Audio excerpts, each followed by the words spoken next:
The global spotlight is once again on South Africa, not for sport or scandal, but for strategy.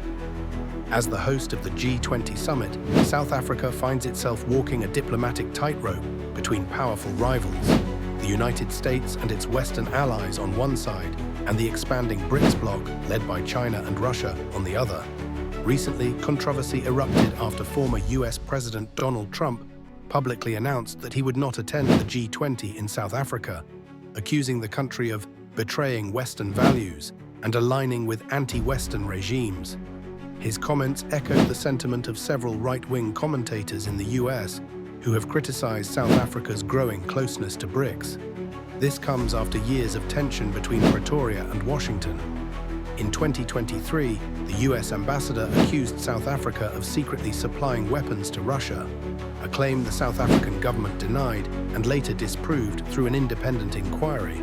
But the damage to trust was already done. At the same time, South Africa has deepened its partnership with China and Russia within BRICS.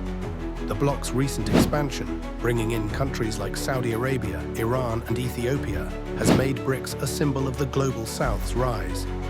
South Africa's message has been clear: the world is no longer bipolar, and African nations will no longer be told who their friends can or cannot be.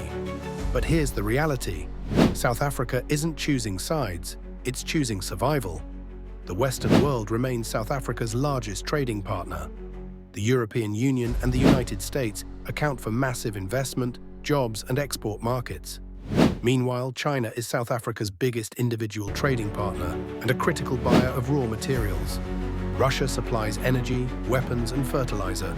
India provides pharmaceuticals and IT services. Cutting ties with any one bloc would be self-destructive. That's why Pretoria continues to play mediator, promoting what it calls a non-aligned, pragmatic foreign policy. In practice, that means attending both BRICS and G20 meetings, trading with both the East and the West, and calling for reform of global institutions like the UN Security Council and the IMF, where Africa has little voice. Still, South Africa's diplomacy is not without risk. American lawmakers have already threatened to review South Africa's access to the African Growth and Opportunity Act, a key trade deal allowing duty-free exports to the US. Meanwhile, Russian and Chinese media have celebrated South Africa as a reliable ally, expecting loyalty in future conflicts. Inside the country, opinions are split. Critics argue the government is drifting too close to Moscow and Beijing, while supporters claim South Africa is finally asserting an independent African identity. The truth lies somewhere in between.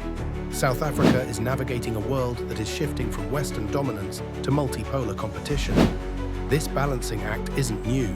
During apartheid, the West tolerated the regime for decades, while the Soviet bloc and African liberation movements supported the ANC.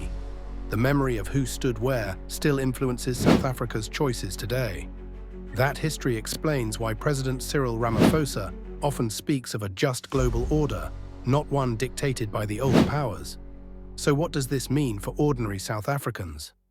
Foreign policy may seem distant, but it shapes fuel prices, investment, and jobs. If the US imposes trade restrictions, industries like mining and agriculture could lose billions. On the other hand, deeper BRICS integration could open new markets, infrastructure funding, and technology exchange. The upcoming G20 in Johannesburg has therefore become more than a summit. It's a test of whether South Africa can lead globally while maintaining trust on all sides. The boycott by some Western figures, including Trump, might grab headlines, but it also exposes how geopolitics often reduces African nations to battlegrounds for others' rivalries.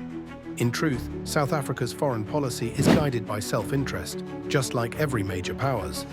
The country seeks influence, investment, and respect.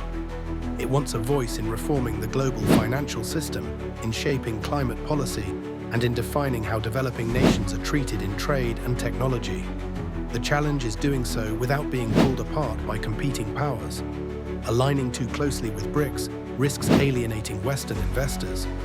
But aligning exclusively with the West would betray the independence South Africa fought so hard to achieve. So is South Africa choosing a side? No, it's choosing relevance.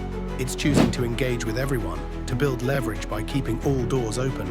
and to shape a future where African countries are not pawns but players.